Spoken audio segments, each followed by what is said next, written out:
Hey there everybody, Eric from Outer Limitless coming at you today with another video. Now in today's video, we're going to continue to take a look at this Crimson Trace RAD Micro Pro Green Dot. This here is an awesome offering, small, compact, and gives me exactly what I need for my current shooting needs. In combination with my SIG P322, which at this point I've been working through, getting some rounds off, getting this to some good use at the range. I've used iron sights up until this point, and I'm just like, what's this gonna be like with a red dot? So the Crimson Trace RAD Micro Pro does become my current option. So what we're gonna do today, we're gonna combine the two of these. I'm gonna get this mounted up, then we're gonna get it to the range for some practical use, see how I do with this. But with that said, I have a whole bunch to do and a whole bunch to share with you. And if you're interested in seeing a little bit more about what I'm about to get into, do me a favor, stay tuned.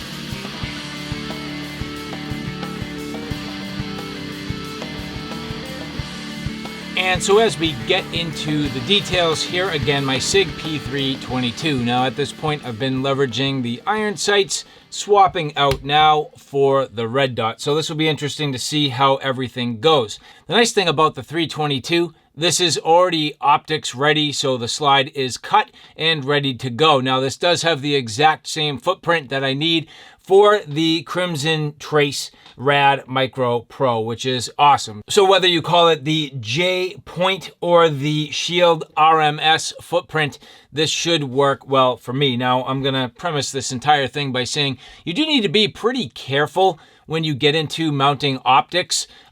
You can certainly damage your slide if you're not careful. So you really do want to try to use factory screws whenever possible.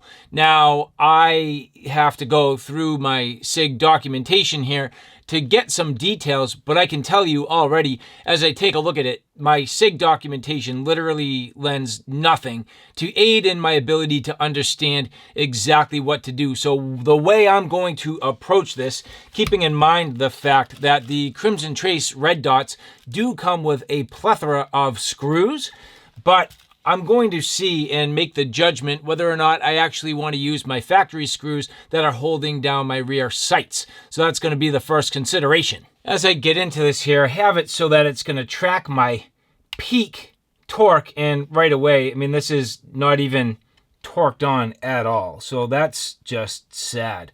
Like literally almost zero torque. Like I don't even think 2.74 is like a real registration. I mean, I think that's just like the minimum amount that this goes to.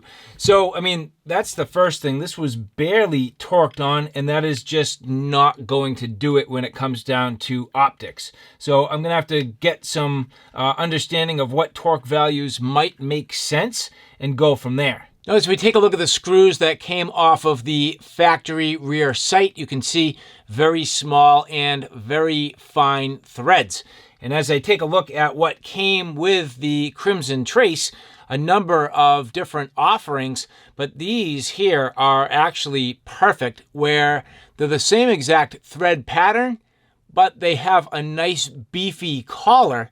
And the nice thing about that collar is, well, it's actually going to fill that void space inside the holes on the optic to keep everything nice and tight. And the next thing I'm going to point out is, well, as we get into this and look how the slide is cut out, it actually leaves just enough relief here that the sight will nestle nicely in there, and it'll work out very well for my needs. And as I demonstrate, you can see as this sits inside, it's actually very flush and it has no room to move. And that's going to be important because even though the optic has post holes underneath, you can see the post holes in the corner, there are no posts here available on the slide itself. So that does mean that for me, this is really reliant on the shape of the slide to hold it in place. These screws are coming with a little bit of blue Loctite, which is nice. Loctite is critical because of the percussive nature here.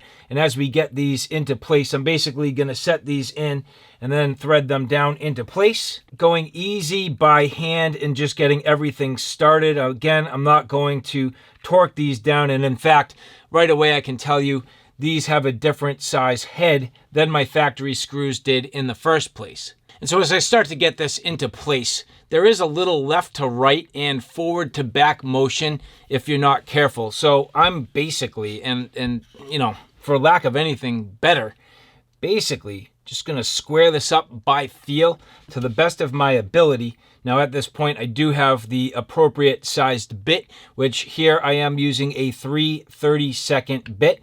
And I'm not going to overly torque here, but I do want to get sort of a sense for this. So again, this is going to track my peak, which at this point, I mean, that's 9, 10 inch-pounds. I don't feel like that's a lot. And as I kind of clear this out here, so again, getting around 10, clearing that out, and 8, 9, that's 10. So I feel like that's about right. I'm going to do a little bit of research here and see if I can get any better, but that's my start, and that feels pretty good to me. Feels secure, and it doesn't feel like I'm going to damage any threads, over tighten, or stress. So that's a good start. And of course, carefully storing away the factory rear sights with the screws. Don't want to lose this, so having a good safe place for your spare parts is critical. And so now to get this zeroed in, you'll notice I brought the lights down. The easiest way to do this, if you've never had to zero in a sight like this is a Bohr laser, very simple. So this is a continuous beam. Now there are more than one type of Bohr laser. You have some that really activate when you press the trigger. It actually has a little sort of button in the back that it depresses every time you take a shot. These are a little easier to get sights zeroed in where it is a continuous beam. So at this point, what you pretty much do, you're going to take the laser, you're going to insert it into the bore of the actual firearm itself. So here you can see now the laser is inside. That continuous beam is going to work to my advantage. So as I get this really onto target, I'm going to sort of release the slide here very gently, get everything into place. At this point, I'm going to come up on target and I'm going to leverage my tool to get everything zeroed up. Now, I'm not going out to full distance. Really, at this point, I'm only going out about 10 feet, but you really do want to zero at the distance for which you think you're going to, on average, shoot and kind of go from there. For me, it would probably be 7 to 10 yards typically. I do a lot of zeroing in my house at 10 yards. It's an easy place for me to start, and I kind of get a benchmark for where everything's starting to land when I hit the range.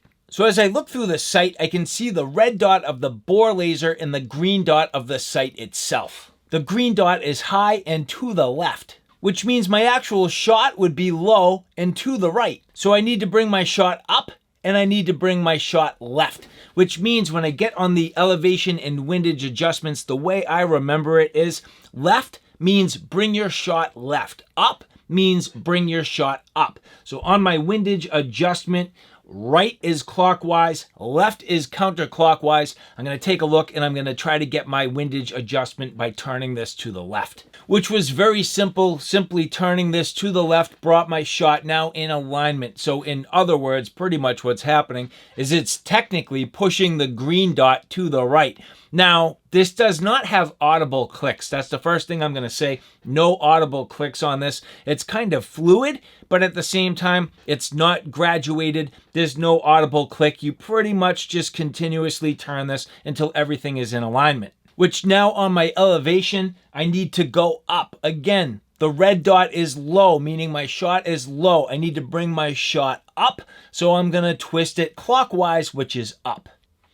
Which now at this point, I literally have a perfect merger of the green dot and the red dot as I come up on the target. So I know at this point, at least at this distance, my sight is in alignment with the bore. I should have an accurate shot. So that's something to consider. Pretty straightforward, but I will need to do this again when I get to the range. But at this point, it's time to remove the bore scope and we'll get out to the range for some field use. So I'm really excited to see how this performs. Let's get out there.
guess I'm going for the steel now.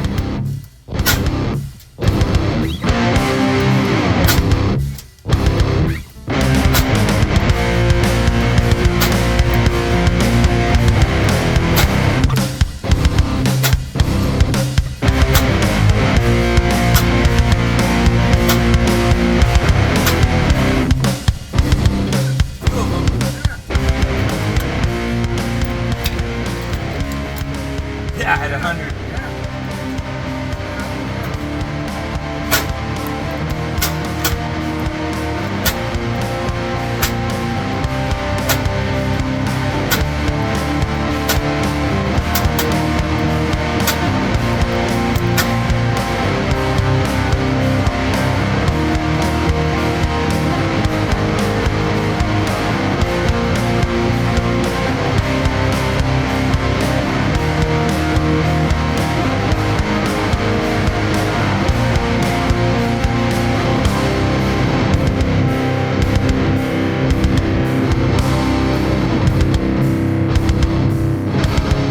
And so now back from the range with the SIG P322 and what at the time was the Crimson Trace RAD Micro Pro. Now, as you take a look here, you'll notice I actually have another red dot mounted to my SIG P322 at this point.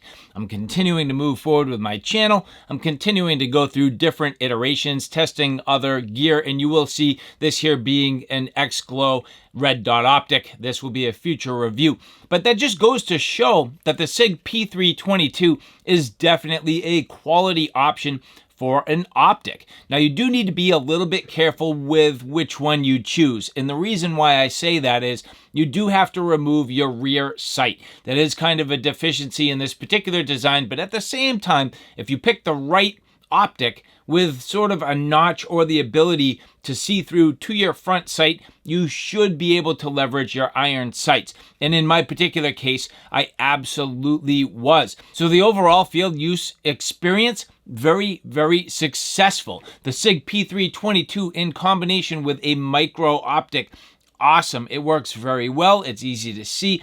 It mounts up seemingly very easy, and the SIG P322 is just a joy to shoot. And you'll notice the ability to get faster and faster. That is another nice thing about the lightweight and light recoil of the 322 in combination with that red dot optic or a green dot optic. You can absolutely fly. So for me, being fairly new, reasonably a novice, and just gaining experience, the ability for me to now improve my visibility, learn a thing or two, and just enjoy my time with my firearm, it has absolutely been fantastic. And so with that much more to come, you will see this True Glow optic in the future, the SIG P322 all the time. I love these combinations. I think this works out very well. And so as I mentioned, much more to come. And if you like this content, do me a favor, take a look at my Outer Limitless channel, which is more on my primary gear. On that channel, I cover everything from hiking, camping, and backpacking experiences, all the gear that goes with it. So from sleep systems, shelter systems, knives, axes, backpacks, flashlights, you name it, that's my Outer Limitless YouTube channel. So all right, guys, thanks for stopping by. I hope you like what you saw. I hope you found it a little bit informative. If you like what you saw, please like, share, and subscribe. And as always, thanks for stopping by. Take care now. I'll see you soon.